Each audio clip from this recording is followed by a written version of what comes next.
Good evening, everyone on YouTube. This is Texas Railfan 21. I'm Railfan Ryan, and I'm coming to you live on my birthday. So,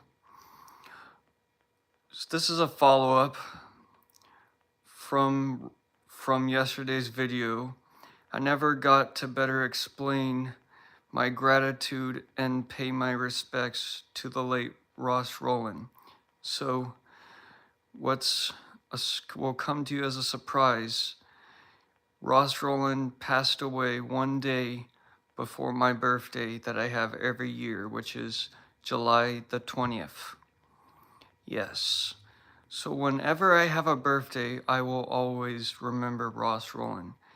And I think for this video, we're going to look back in chronological order all of the accomplishments he has made over the years, starting in 1969. So, I think beginning with the Golden Spike Centennial Limited with nickel plate number 759. This trip started on the East Coast and traveled to Promontory Point, Utah, to help celebrate the Union Pacific Railroad for the 100th anniversary of joining of the Transcontinental Railroad in Promontory Point, Utah. And that's where he got to have a talk with the legendary John Wayne, who gave him the idea of celebrating the country's 200th birthday with a train. And believe it or not, that was actually true.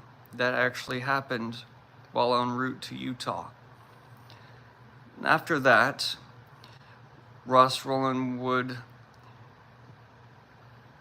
help the Delaware and Hudson celebrate, I think it was either their 100th or their 150th anniversary with Reading T1 number 2102. They renumbered her and dressed her up as a D&H 484, renumbered as 302, and toured the D&H Railroad, disguised as a D&H 484, as they actually did have their own 484s. It's documented on a Green Frog Productions about steam in the 1920s. It's all black and white, and it starts off with camelbacks on the Central Railroad of New Jersey. Okay, then there's the American Freedom Trains of 1975 to 76. That was when he restored Sister Reading T1 number 2101. She was dressed up as number 1 and pulled the American Freedom Train on the East Coast. 44 Southern Pacific Daylight 4449 handled it on the west side, and then in the Lone Star State, Texas and Pacific 210-4 number 610 would power the train through the Lone Star State, and that went on until 76. The following year, Ross Rowland would be contacted by the Chessie system as they wanted to do something special to celebrate the 150th birthday of their oldest predecessor railroad, the Baltimore and Ohio Railroad, which historically was the first common carrier railroad in the United States. So they took the 2101 and they took her to a railroad shop facility and had her extensively overhauled, which included recentering the headlight, adding a brass eagle, and rebuilding her booster track on the trailing truck. And thus, 2101, this would be the last time that she would operate. And this would go down as one of my absolute all-time favorite excursions that Ross Rowland did. The Chessie Steam Specials. 2101 had a distinctive whistle, a K5LA whistle chime, and that whistle resides at the B&O Railroad Museum today, and it would go on until 1978. And then 9 months later, a twist of fate would occur as the 2101 was badly damaged in a fire at a roundhouse in Silver Grove, Kentucky. So Ross Rowling would approach the B&O Railroad Museum and trade the 2101 for the engine he would go on to have up until now, the Chesapeake and Ohio J3A Greenbrier number 614. Then in 1980, the 614 would team up with both the Chessie system and Operation Lifesaver for the Chessie Safety Express trips, and would still wear the K5 LA whistle. Guys, comment down below, which engine did that whistle sound better on, 2101 or 614? What is your opinion? Comment down below.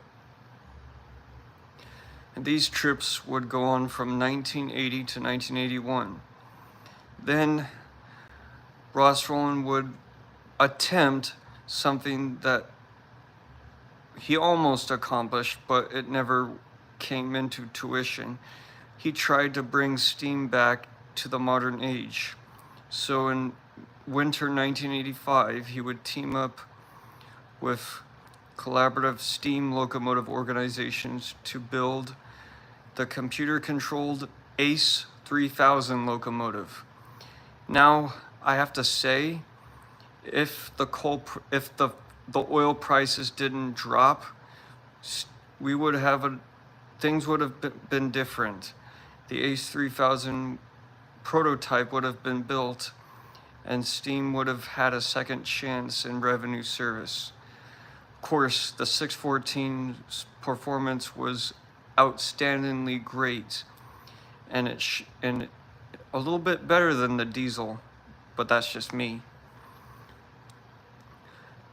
Unfortunately, the following months, the oil prices dropped, and one of the main collaborators, being the Chessie system, withdrew from the project.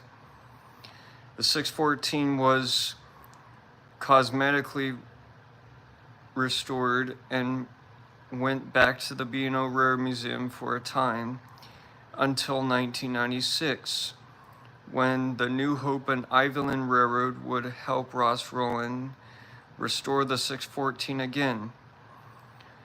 And to power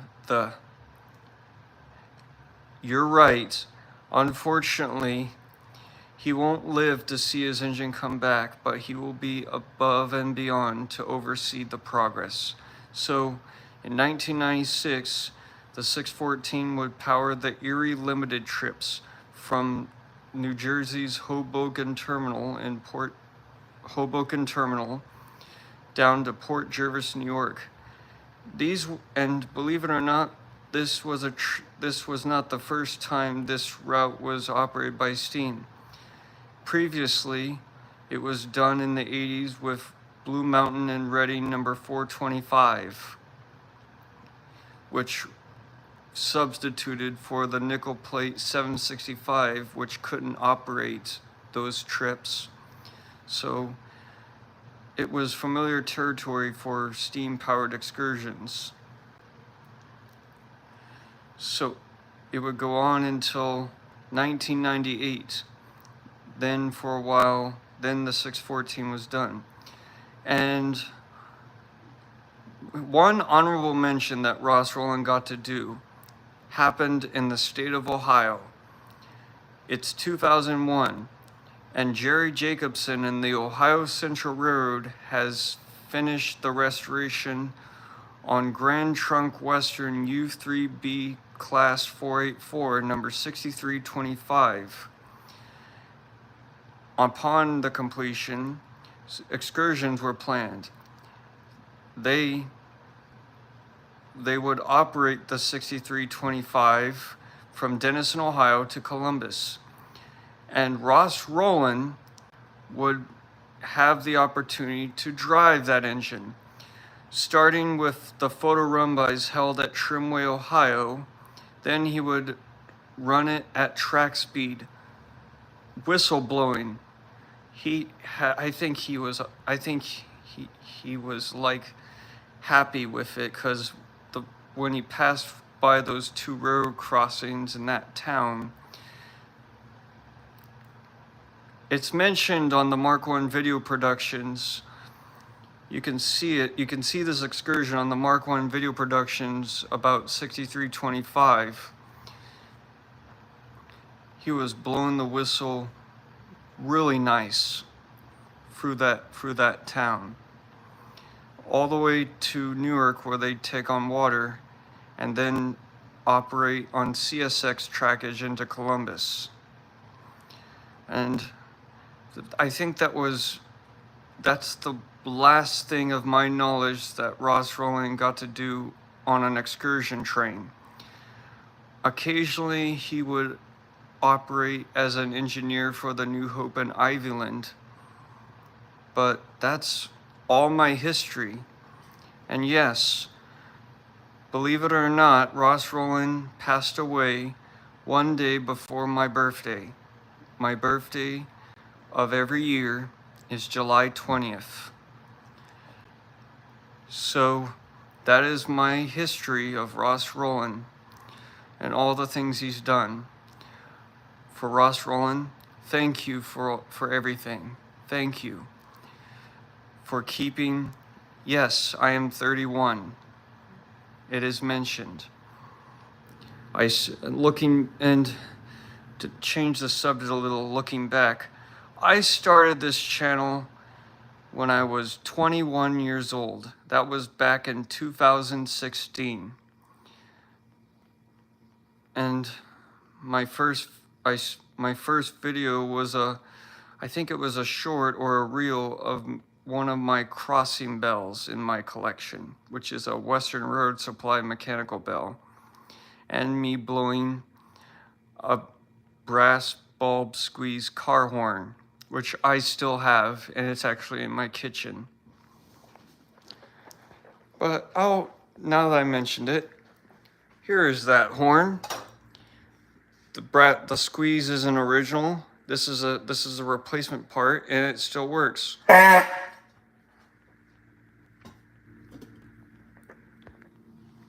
I still have my crossing bells in my collection. One is in my closet, 2 of them are in storage, but I plan to make use of them one day. So now back to Ross Rowling.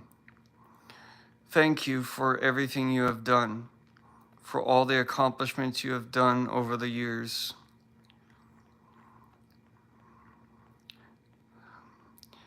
Keeping the preservation of STEAM alive and well, and touching the hearts of railroad enthusiasts, both young and old. For us all, rest in peace, knowing that you will be truly missed. And that, ladies and gentlemen, is my video for today. I hope you had a great year this year. I know I have been doing great this year. I've been very busy. I apologize for not posting as much videos. I'm just, on my days off, I have a lot of things going on, but this is not the end of my channel.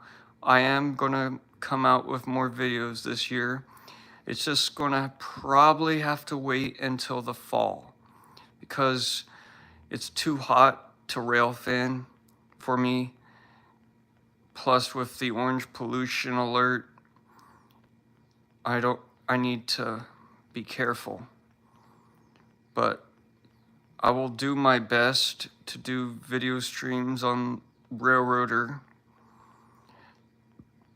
and I will hopefully come out with a video at some point. So I want to thank all of my subscribers and everyone who has followed this stream. Thank you for all the support to this channel. Hopefully I will reach 2K subscribers, which is my next step. I've already have over 400 videos on my channel so far, and I will continue to bring you quality railroad entertainment for years to come. So, until next time, thanks for watching, and stay tuned for more railroad entertainment.